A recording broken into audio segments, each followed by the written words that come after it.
Hello everybody, and welcome to the first episode of Mike D's Replay Cast.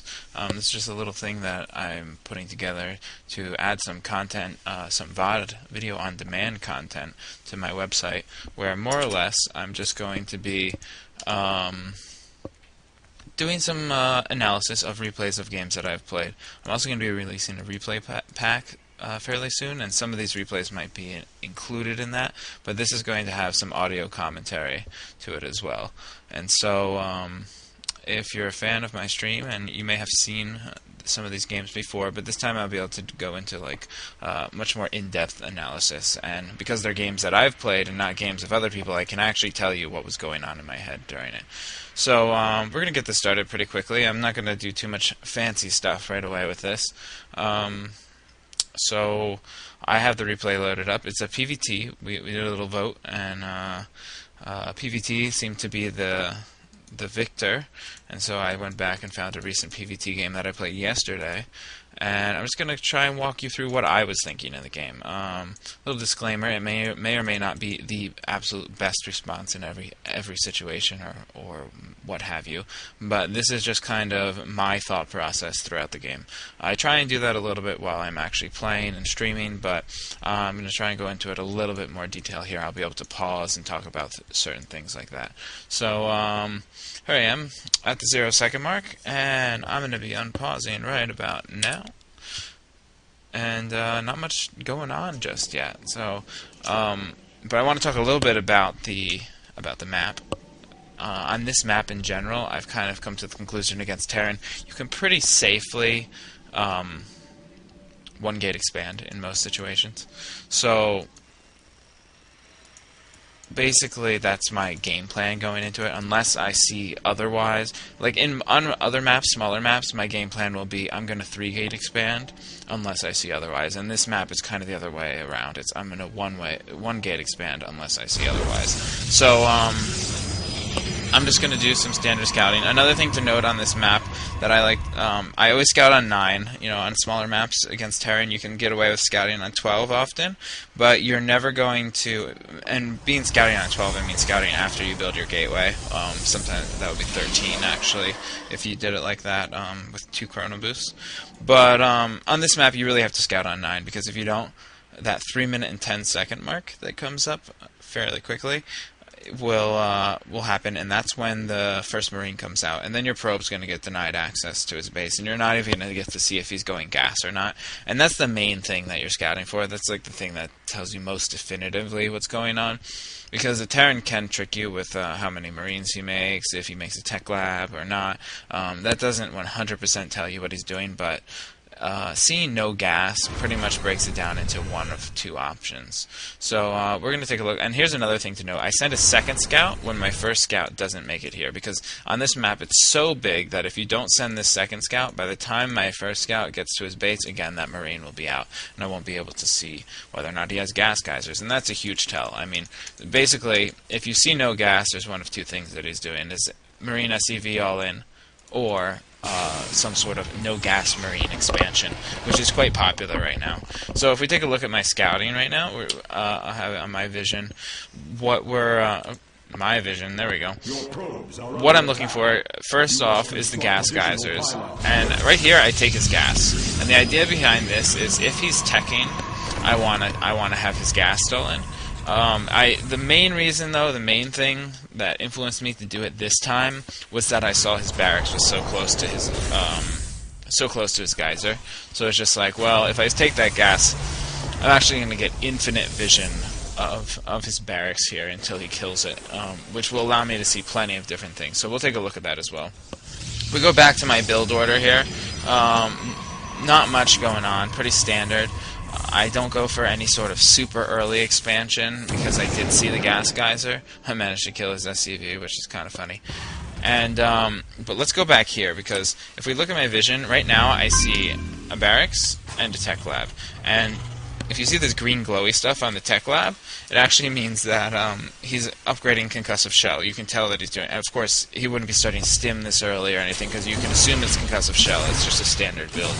And I also see the Marauder. So that tells me tons of stuff. Basically what it tells me is that I should still go with my 1 gate expand because of the map distance, but I need to do kind of the safe version. So I make sure to get the Zealot, I make sure to chrono boost these Stalkers out, I get a second Stalker straight away, because you need to be aware that he could be pushing with Marauders pretty quickly. Right now he's attacking the gas, which really, maybe he's doing that to throw me off because he's expanding behind this, and I don't know that, but it would make you think he wants the gas, but really there's no reason for the Terran to want to get the gas geyser that quickly after opening Marauder. They really only need 1 gas until their expansion is up. So I would say that's kind of a mistake of his, because it made me feel safe. Oh, excuse me. But I felt safe because his Marauders were in his base and not at mine. And so I go all out with my expansion here. But here's an interesting part to note, because I'm going to pause it right here for just a second, because this is where I start adding on my additional gateways. My game plan going into this, and it's a game plan that I've been using fairly often against Terran on big maps like this, is to open up with 1 gate expand as safely as possible, whether that be going for a slightly earlier 1 gate expand or whatever. That depends on my scouting.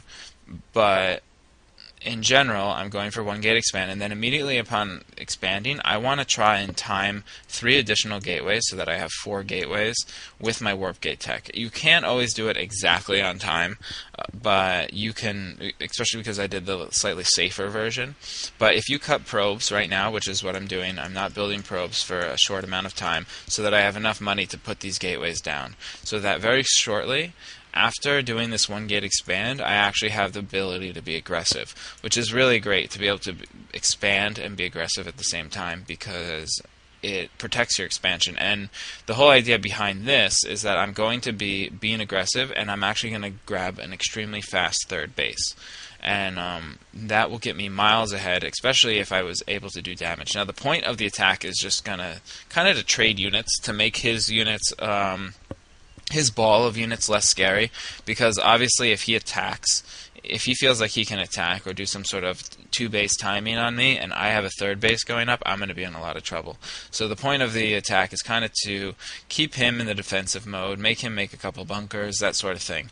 And that's pretty much it. It's basically to get my 3rd base up. In some instances, it does a lot more damage than it should, and that's just an added bonus. So I'm going to unpause it here, and we're going to watch me get those gateways down, and we're going to take a look at the production tab, because you're going to see I'm not building any probes right now.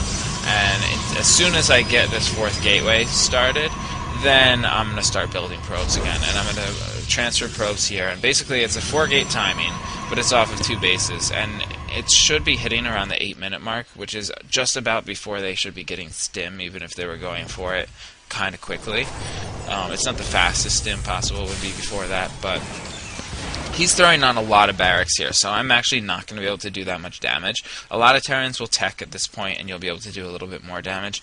He is choosing to kind of delay his tech in favor of being safer, which is smart. And so I'm going to run into a force that's a little bit bigger than I wanted to engage. And so we'll be able to trade a little bit of damage, and it will still accomplish the same goal. But in general, I'm usually attacking into his expansion, into his bunkers, and kind of putting him into a little bit more panic mode. He was planning on actually moving out, and I think he does move out, and we encounter somewhere around here. So an interesting thing, or a very major part of this build to note, is that I do not get any gas geysers here at this expansion until after my 3rd is building. And I get this one right away. I get my 2nd gas right after I built these 4 gateways. Then I do not get any gas, but I constantly build probes, and I constantly produce out of these 4 gateways and try and put some pressure onto it. Now he's going to catch my pylon here, and I kind of catch him a little bit out of position, but he is more so catching me out of position is actually a better way to put that. I do a little bit of damage and back off it, which isn't bad for me at all. But he's planning on attacking here, and luckily these gateways are just kind of kicking in, and that's the timing of those gateways. That's why you really have to focus on getting them out right away, because if you don't, let me adjust the sound a little bit here because it's a little bit too loud. If you don't focus on getting those gateways down after your expansion, you're going to be in a lot of trouble. and of course it's going to totally negate your ability to get this Nexus out. So your first priority after building your Nexus is like adding on more. Now I'm doing the same cycle right now. I build this Nexus, and as soon as I have a chance, I'm putting down more gateways, so that when this one kicks in, I can really produce off of that as well. And it's that same idea. And I'm also now transitioning into getting my gas here. And now it's just going to be a little bit more, I'm going to play more or less defensively at this point, because I know I have an advantage. There's no way he has the third base going up at this point, because I saw how many units he had, and it's just like a general Terran thing. Like, they're not going to get a third that quickly, and so I have a pretty guaranteed advantage if this third gets up. So what I want to do now is think about defending against drops, getting upgrades, and transitioning in general, making sure my macro is on par. I'm keeping my money low, which is really important, and trying to just spend while transferring enough probes to make this base worth it. The thing with these transfers, especially like longer range transfers and early game transfers, is that you really feel that economy loss for quite a second, for a few seconds while they're transferring. But here I'm going to start putting on the pressure again. And this goes with that same idea. These two gateways finished, so I'm putting on more pressure. And it's just like, it's a timing, but it's not a timing that's designed to kill. It's a timing that's designed to keep him at bay, keep him on his toes, exchange armies, because I feel like, well, not exchange armies, but exchange some units, because I feel like I have the economy upper hand. And I'm also starting to worry about drops, because we're way into the period where he definitely could have drops. In this case, he's actually getting ghosts, and I'm going to scout that fairly soon. That's another thing that these attacks do. It lets you see their composition. I played a game earlier today where when I was doing attacks similar to this, a little bit earlier, my original 4-gate one, often I'll run into like a tank, and that'll change everything. I'm not going to go mass gateway units when he's going tanks. And here I see the ghost. And once I see the ghost, my immediate response should be to put down a robo, because staying pure gateway units against ghosts isn't really a good idea either. Of course, I'm trying to fight in these chokes and use force fields to my advantage. I'm really focusing on upgrades right now. I still haven't built a robo. I feel like I should have worked a robo in there, but I was just massing units.